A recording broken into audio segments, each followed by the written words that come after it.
বাংলাদেশ আওয়ামী লীগ মিথ্যা অপপ্রচার গুজবে যাদের একমাত্র অবলম্বন। মুক্তিযুদ্ধের আগে মানুষকে গাল ভরা গল্প শুনিয়ে ধোঁকা দেয়া শেখ মুজিবের চেহারা দেশ স্বাধীনের পর রাতারাতি বদলে গিয়েছিল। স্বাধীন বাংলাদেশে পা রাখার পর এমন একটি উদাহরণও পাওয়া যাবে না যা দেখে শেখ মুজিবের প্রশংসা করা যায়। ক্ষমতা পেয়ে মুজিব পাকিস্তানি শাসকদের চেয়ে হিংস্র হয়ে উঠেছিলেন, যে কারণে যারা মুক্তিযুদ্ধ করে দেশ স্বাধীন করেছিলেন তারাও মুজিবের সরাসরি প্রতিপক্ষ হিসেবে দাঁড়িয়ে গিয়েছিলেন। শেখ মুজিবের পুরো পরিবারকে হত্যার পর যিনি বাংলাদেশ বেতারে গিয়ে ঘোষণা দিয়েছিলেন, সেই মেজর ডালিমও একজন বীর উত্তম খেতাবপ্রাপ্ত দেশপ্রেমিক সাহসী মুক্তিযোদ্ধা। জাতি আজীবন মেজর ডালিমকে শ্রদ্ধা ভরে স্মরণ করবে। হাতে গোনা কিছু মানুষের কাছে একথা শুনতে হয়তো খুব খারাপ লাগবে, কিন্তু এমন একজন মুক্তিযোদ্ধাও কি ছিল যে কিনা স্বাধীনতা পরবর্তী মুজিবকে সমর্থন দিয়েছিলেন? একজনও না। সকলে স্তম্ভিত হয়ে গিয়েছিলেন মুজিব আর তার পরিবারের লুটপাট আর দুঃশাসনে। সকলে অনুশোচনা করেছেন, কি পেলাম জীবন বাজি রেখে যুদ্ধ করে। একই রকম মন্তব্য করেছেন মুক্তিযুদ্ধের বীর সৈনিক sector commander major M A Jalil তার নিজের লেখা অরক্ষিত স্বাধীনতায় পরাধীনতা বইয়ে আজকের আলোচনায়। আপনারা জানবেন শেখ মুজিব এবং আওয়ামী লীগ মুক্তিযুদ্ধে কোনো ভূমিকা না রেখেই কিভাবে যুদ্ধ শেষ হবার পর ক্ষমতা কুক্ষিগত করেছিলেন। মেজর এম এ জলিলের লেখা বইটির দ্বিতীয় অধ্যায়ের নাম সশস্ত্র গণবিস্ফোরণ। এই অধ্যায় মূলত শেখ মুজিবের বিশ্বাসঘাতকতার চিত্র ফুটে উঠেছে। মেজর জলিল লিখেছেন, শেখ মুজিবের ৭ই মার্চের ভাষণ ছিল বাঙালির জন্য চরম উত্তেজনা উদ্দীপনায় ভরপুর মুহূর্ত। সারা দেশের মানুষ মুজিবের এই ভাষণের পর স্বাধীনতার স্বপ্ন দেখতে শুরু করেছিল, কিন্তু সেই স্বপ্ন পূরণের পথে মুজিব নিজেই অন্তরায় হয়ে দাঁড়িয়েছিলেন। এবারে সংগ্রাম আমাদের মুক্তির সংগ্রাম, এবারে সংগ্রাম স্বাধীনতার সংগ্রাম। মেজর জলিল লিখেছেন, ৭ই মার্চ শেখ মুজিবের এই ভাষণের মধ্য দিয়ে বস্তুতপক্ষে বাঙালির জন্য স্বাধীনতা যুদ্ধ শুরু হয়ে গেছে। মেজর জলিলের মতে এটা আসলে শেখ মুজিবের চালাকি ছিল। মুজিব মূলত পাকিস্তানিদের ভয় দেখিয়ে প্রধানমন্ত্রী হবার স্বপ্ন দেখেছিলেন। জনগণের প্রতিনিধির কাছে ক্ষমতা হস্তান্তর করতে হবে। তিনি লিখেছেন, মুজিব তার জ্বালাময়ী বক্তব্যের মাধ্যমে তার দায়িত্ব সার্থকভাবেই সমাপ্ত করেছিলেন। একজন জাতীয়তাবাদী নেতার চরম পাওয়াই হচ্ছে তার জাতিকে স্বাধীনতা অর্জনের মানসিকতা দিয়ে সজ্জিত করা। সেদিক থেকে মুজিব অনেকাংশে সফল। তবে এখানে আরেকটা প্রশ্ন জাগে, জাতির জন্য স্বাধীনতা অর্জনই যদি শেখ মুজিবের চূড়ান্ত সিদ্ধান্ত হয়ে থাকে, তাহলে ৭ই মার্চের অমন জ্বালাময়ী বক্তব্যের পর তিনি কিভাবে শত্রু পক্ষের সাথে বৈঠকে বসার আশা পোষণ করতে পারে? পাকিস্তানি সেনাবাহিনীর জেনারেল ইয়াহিয়ার সাথে মুজিব কেন বৈঠকে বসতে চেয়েছিলেন? স্বাধীনতা যুদ্ধ ঘোষণাকারী মুজিবের কি ধরনের প্রত্যাশা ছিল ইয়াহিয়ার কাছে? তোমাদের যা কিছু আছে তাই নিয়ে শত্রুর মোকাবেলা করতে হবে। যার যা কিছু আছে তা নিয়ে পাকিস্তানি বাহিনীর উপর ঝাঁপিয়ে পড়ার নির্দেশ প্রদানের পর কোন ভরসায় জেনারেল ইয়াহিয়ার সাথে আপোষ রফার আলোচনার টেবিলে বসার প্রস্তুতি নিচ্ছিলেন মুজিব? তাহলে কি শেখ মুজিব স্বাধীনতা চাননি? তিনি কি পাকিস্তানিদের সাথে আলোচনার মাধ্যমে ক্ষমতার মসনদে বসতে চেয়েছিলেন? আমি প্রধানমন্ত্রিত্ব চাই না, আমরা দেশের মানুষের অধিকার চাই। জাতিকে চূড়ান্ত ত্যাগের নির্দেশ দিয়ে তিনি ব্যক্তিগতভাবে কোনো ত্যাগের প্রস্তুতি না নিয়ে ৭ থেকে ২৫ মার্চ পর্যন্ত কেনই বা শত্রু পক্ষের সাথে বৈঠকের সিদ্ধান্ত নিলেন? মেজর জলিলের মতে এখানেই মুজিবের ব্যর্থতা চরমভাবে ফুটে উঠেছে। একটি জাতীয়তাবাদ আন্দোলনের চূড়ান্ত পর্যায় হচ্ছে স্বাধীনতা, এবং তেমন একটি ঐতিহাসিক মুহূর্তে লোভ থাকলে কেউ নেতা হতে পারে না। শেখ মুজিবের মধ্যকার দোদুল্যমান এবং সংশয় তাকে স্ববিরোধী ভূমিকায় লিপ্ত করেছিল। শেখ মুজিবের আসলে কোনো রাজনৈতিক দর্শন কিংবা চরিত্র ছিল না। মুজিবের মূল উদ্দেশ্য ছিল ক্ষমতায় যাওয়া, সেটা হোক স্বাধীন বাংলাদেশ কিংবা অবিভক্ত পাকিস্তানের। যে কারণেই মেজর জলিল লিখেছেন, শেখ মুজিবের স্বাধীনতার সংগ্রাম, মুক্তির সংগ্রাম এ ধরনের মন্তব্য করতে যেমন বাধেনি, তেমনি মুক্তির সংগ্রাম ঘোষণা করার পরেও শত্রু পক্ষের সাথে আলোচনার টেবিলে বসতেও বাধেনি।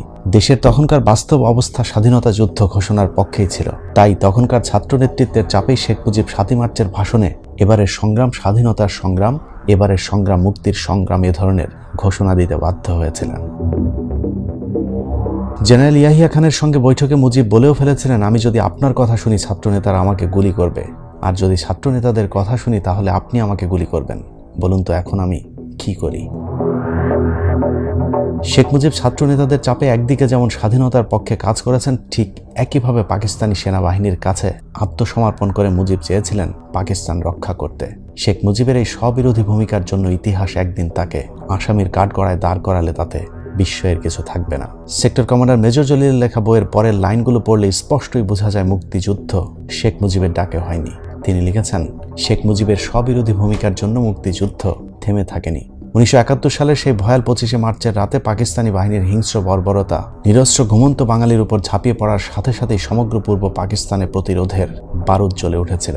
সে অবস্থায় নিরস্ত্র বাঙালিদের সশস্ত্র রূপ ধারণ করতে সময় লাগেনি। জলিলের মতে 1971 সালে সশস্ত্র গণবিস্ফোরণ যে সফল মুক্তিযুদ্ধের রূপ নিতে সক্ষম হয়েছে, তার কৃতিত্ব কোনো একক নেতৃত্বের নয়, সমস্ত সংগ্রামী জনগোষ্ঠী সেই কৃতিত্বের দাবিদার। এর পরের অধ্যায়টির নাম শেখ মুজিব ও মুক্তিযুদ্ধের চেতনা। এখানে স্পষ্টত ফুটে উঠেছে মুক্তিযুদ্ধ চলাকালীন ভারতে বসে পিকনিক করা আওয়ামী লীগ কিভাবে যুদ্ধের পর ক্ষমতায় এসে বসলেন। যে কারণে এই অধ্যায়টি আমার কাছে বইয়ের সবচেয়ে গুরুত্বপূর্ণ একটি অধ্যায় হিসেবে বিবেচিত। এই অধ্যায় মূলত তিনি বোঝাতে চেয়েছেন, মুক্তিযুদ্ধের চেতনা বিক্রি করে খাওয়া আওয়ামী লীগের আসলে মুক্তিযুদ্ধের চেতনা বলে কিছুই ছিল না। এমনকি মুক্তিযুদ্ধ শুরুর ব্যাপারে ন্যূনতম কোনো প্রস্তুতি ছিল না শেখ মুজিব কিংবা তার দলের প্রথম সারির অন্য নেতাদের মধ্যে। আজ থেকে প্রায় 35 বছর আগে লেখা বইটিতে মেজর জলিল লিখেছেন, মুক্তিযুদ্ধের চেতনা নিয়ে ইদানিং প্রচণ্ড বাকবিতণ্ডা হচ্ছে। একটি নেতৃত্বহীন স্বতঃস্ফূর্ত গণবিস্ফোরণকে যে যার মতো করে পুঁজি করার চেষ্টা করছে। যেহেতু এখনকার মতো তখনও আওয়ামী লীগ মুক্তিযুদ্ধের চেতনা বিক্রির চেষ্টা করত, সে কারণে আওয়ামী লীগকে উদ্দেশ্য করে তিনি বলেন, এই সশস্ত্র গণবিস্ফোরণটি যে মুক্তিযুদ্ধে রূপ নিবে সে ধারণাও আওয়ামী লীগের ছিল না। 25শে মার্চ রাতে পাকিস্তানি বাহিনী যে বর্বর হামলা করবে ওই ধারণাও আওয়ামী লীগের ছিল না। তাদের মনে ছিল কেবল ক্ষমতা দখলের রঙিন স্বপ্ন। তারা যখন নির্দ্বিধায় মন্তব্য করে পাক বাহিনীর আক্রমণ ছিল আকস্মিক এবং অপ্রত্যাশিত, সেটা কি প্রমাণ করে না যে তাদের মধ্যে মুক্তিযুদ্ধের চেতনা ছিল অনুপস্থিত? আওয়ামী লীগের উচ্চস্থানীয় নেতৃত্বের মন্তব্য পর্যালোচনা করলেই সে বিষয়টি পরিষ্কার হয়ে যাবে। মুক্তিযুদ্ধ চলাকালীন এবং যুদ্ধের পর আওয়ামী লীগের অনেক নেতার সাথে আমার কথা হয়েছে জানিয়ে মেজর জলিল উল্লেখ করেছেন, মুক্তিযুদ্ধের চেতনা কি এই সংজ্ঞাটাই আসলে আওয়ামী লীগ জানত না। তাদেরকে মুক্তিযুদ্ধের বিরোধী এবং মুজিবের অন্ধ ভক্ত উল্লেখ করে লিখেছেন, স্বাধীনতার 17 বছর পর হলেও আমাদের ভবিষ্যৎ প্রজন্মের জন্য হলেও মুক্তিযুদ্ধের সঠিক চেতনা ও চিত্র রেখে যাওয়া উচিত।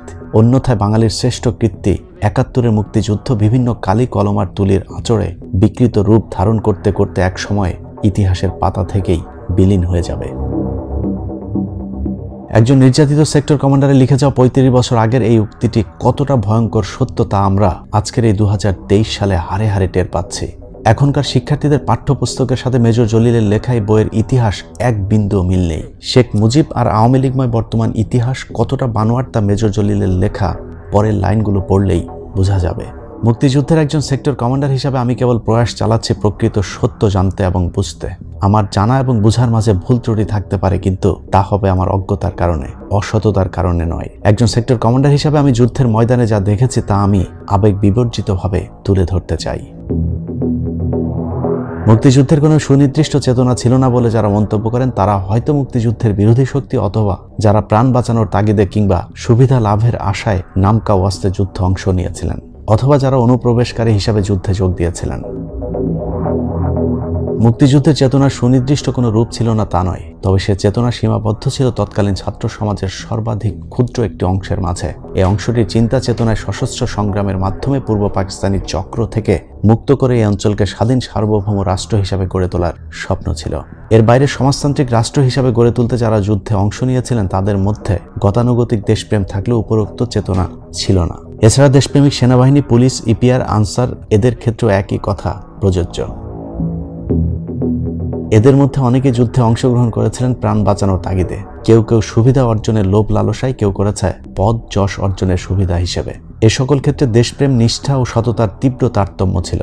কারণ মুক্তিযুদ্ধে অংশগ্রহণ করেও যারা যুদ্ধ চলাকালীন এবং যুদ্ধ পরবর্তী সময়ে চুরি, ডাকাতি, ধর্ষণ, লুটপাট করেছে তাদের কাছে মুক্তিযুদ্ধের চেতনা যে অনুপস্থিত ছিল তার কোনো সন্দেহ নেই। তবে তাদের মাঝে মুজিব প্রেম ছিল, মুক্তিযুদ্ধের আদর্শ কিংবা চেতনাবোধ ছিল না। মুজিবের প্রতি অন্ধ আবেগের কারণেই তারা পরবর্তীতে বাড়াবাড়ি করেছে, যা এখনো করছে। মুক্তিযুদ্ধ চলাকালীন মুক্তিযুদ্ধের সেই সুনির্দিষ্ট চেতনার ধারাবাহিক বিকাশ ঘটানো সম্ভব হয়নি বলেই অধিকাংশ মুক্তিযোদ্ধাই জানত না কোন উদ্দেশ্যে তারা পাকিস্তানি বাহিনীর বিরুদ্ধে রক্তক্ষয়ী যুদ্ধে অবতীর্ণ হয়েছিল। তারা কেবল জানতো পাকিস্তানি বাহিনী সহ সকল অবাঙালিদের পূর্ব পাকিস্তান থেকে তাড়াতে হবে, কিন্তু জানতো না কেবল অস্থানীয় শাসক গোষ্ঠীকে বিতাড়িত করলেই দেশ স্বাধীন হয় না। অস্থানীয় শোষকের জায়গাটি যে স্থানীয় শোষক ও সম্পদ লোভীদের দ্বারা দ্রুত পূরণ হয়ে যেতে পারে, এই চিন্তাটি সাধারণ মুক্তিযোদ্ধাদের চিন্তার বাইরে ছিল। যে কারণে স্বাধীনতার পর তারা প্রত্যক্ষ করল আওয়ামী লীগ ও তার অঙ্গ সংগঠনগুলোর মধ্যে ক্ষমতা ও সম্পদ ভাগাভাগি এবং লুটপাটের দৃশ্য এবং মহড়া। তারা যখন প্রত্যক্ষ করল স্বাধীনতা কেবল শাসক আওয়ামী লীগের জন্যই ভোগ এনেছে, তাদের জন্য নয়, তখন তারা তাড়াতাড়ি আওয়ামী লীগ থেকে মুখ ফিরিয়ে নিয়েছে। এদেশের হিন্দু সম্প্রদায় যারা আওয়ামী লীগের ঘোর সমর্থক ছিল, তারা দেশে প্রত্যাবর্তন করে যখন দেখল আওয়ামী লীগ তাদের ভিটে ভূমি শত্রু সম্পত্তির নামে দখল করে নিচ্ছে, তখন আওয়ামী লীগ সম্পর্কে তাদের মোহভঙ্গ হলো। বেকার ছাত্র যুবক যখন দেখল স্বাধীনতা তাদের যোগ্য স্থান কিংবা কর্মসংস্থান করতে ব্যর্থ হয়েছে, শিক্ষক যখন দেখল স্বাধীনতা তার মান মর্যাদা রক্ষা করতে ব্যর্থ হচ্ছে, বুদ্ধিজীবীরা যখন দেখল সমাজে তাদের মূল্য নেই, এবং সেনাবাহিনী যখন দেখল স্বাধীনতা তাদের গৌরব অক্ষুণ্ণ রাখতে সক্ষম হচ্ছে না, তখন কেবল তারা নিজ মানসিকতা দিয়ে মুক্তিযুদ্ধের ব্যাখ্যা প্রদান করা শুরু করলো। এ দোষ বা ব্যর্থতা তাদের নয়, তার জন্য দায়ী সমাজের সেই সচেতন অংশ যারা যুদ্ধের সময় ব্যাপক জনগোষ্ঠী এবং মুক্তিযুদ্ধে অংশগ্রহণকারীদের কাছে মুক্তিযুদ্ধের ওই চেতনা উপস্থাপন করতে অপারগ হয়েছিল। মুক্তিযুদ্ধের জনক হিসেবে পরিচিত মরহুম জনাব শেখ মুজিব মুক্তিযুদ্ধের চেতনা সম্পর্কে অবগত থাকলেও তিনি পরিপূর্ণভাবে বিশ্বাসী ছিলেন না বলেই ক্ষমতা লাভের পর তার মধ্যে পরিলক্ষিত হয়েছে মারাত্মক দ্বন্দ্ব এবং অস্থিরতা, যার ফলে তিনি কখনো রাষ্ট্রপতি আবার কখনো দায়িত্ব নিয়েছেন প্রধানমন্ত্রী। আওয়ামী লীগের শীর্ষস্থানীয় নেতৃত্বের মধ্যেও তদ্রূপ পরিলক্ষিত হয়েছে দোদুল্যমান এবং সীমাহীন ক্ষমতার সম্পদ লোভের মোহ। তারা সকলেই কেবল ক্ষমতার শখ মিটিয়েছে, কারণ মুক্তিযুদ্ধ তাদের কাছে ছিল কেবল ক্ষমতা লাভের হাতিয়ার মাত্র, চেতনার উৎস নয়।